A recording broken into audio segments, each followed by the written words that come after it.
Welcome again to Educator.com, and this time, for this lesson, I'm going to introduce you to rhetoric. And we're going to talk about not eating an elephant this time, but something else that you have to do when it comes to the elephants. So, the format for this lesson will go like this. First off, what exactly is rhetoric? I've mentioned it before way at the beginning, but I'm going to go into a little bit more detail now. Then we're going to talk about fear and higher values. And then you're going to learn how to think yes and yes again, and also hiding your cards. I'll explain what each one of these things mean throughout this lesson. So, if you remember way back at the beginning, rhetoric is a use of emotions to motivate and to persuade. So let's think about that really great paper that you've written, that logical paper, that one that was argued so well, and you got this idea, and you need someone to believe it. Well, logical appeals, those really good reasons, those great deductions, those great arguments, you've scrubbed it, and it's 100% fallacy-free, is just not enough, because that only appeals to one half of the brain. Remember, we got two halves, and if you really want to get somebody to believe what you believe, or understand what you understand, or agree with you, you've got to appeal to both.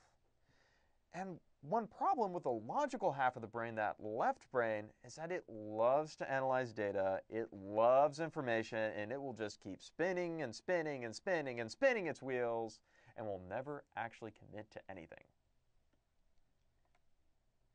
Here's an imaginary parable.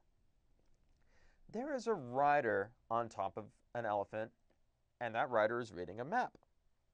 Now, you've explained to this rider where you need to go, why going there is important, and all that other kind of stuff. And the rider says, well, I just need a little bit more information before we go anywhere.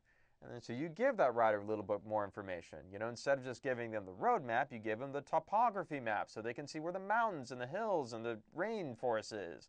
And then he says, well, this is a nice map, but I want a little bit more information. And then, so you give the rider more information, and the rider just keeps reading the map. You give him a map in color, and he keeps reading. Now, this rider is still not going to move that elephant. So what do? Well, it's simple.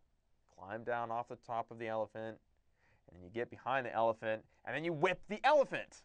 And once the elephant starts moving, well, the rider is going to come along.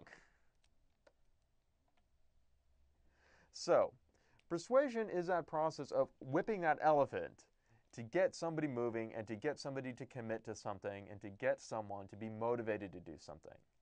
Now, it's very important in any persuasion process is to know your audience. And knowing the audience, we know that it's actually difficult to change someone's mind. So when we're arguing or attempting to persuade, we want to change it as little as possible. What do I mean specifically about that? Well, it means you don't want to try to persuade them with all the reasons you have and you already believe, but you actually want to find that person's values that they already believe and somehow connect them to your conclusion.